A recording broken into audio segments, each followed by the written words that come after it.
இன்னொன்று வந்து விஜய் மேலே எனக்கு பொறாமை. நான் அரசியல் வந்து இல்லை, அரசியலில் நான் இல்லைன்னு சொல்லி விலகி ஆச்சு. அரசியல் நான் இல்லாத போது அவர் மேலே எனக்கு ஏன் பொறாமை? ஒருவேளை கமல்ஹாசன் ஏதாவது முதலமைச்சர் தான் எனக்கு பொறாமை வந்திருக்குமோ என்னமோ தெரியாது. அப்போ கூட வந்திருக்காது. கிடைக்கிறது கிடைக்காம இருக்காது, கிடைக்காம இருக்கிறது கிடைக்காது. ஸோ இன்னொன்று வந்து எனக்கும் விஜய்க்கு வந்து ஒரு எனக்கும் விஜய்க்கு வந்து ஒரு ஜெனரேஷன் கேப், கிட்டத்தட்ட 25 இயர்ஸ் டிஃப்ரென்ஸ். நான் முதலையே சொல்லியிருக்கேன். நான் வந்து விஜயை வந்து நான் இதை கம்பேர் பண்ணிக்கிட்டா அது எனக்கு நல்லது இல்லை, கெட்ட பேர். விஜய் என்னை பற்றி கம்பேர் பண்ணிட்டா அவருக்கு நல்லது.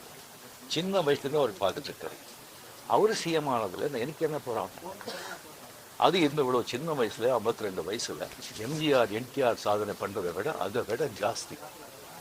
கம்ப்ளீட்டாக சென்டர் பிஜேபி எவ்வளோ பெரிய பவர்ஃபுல் சென்டர்.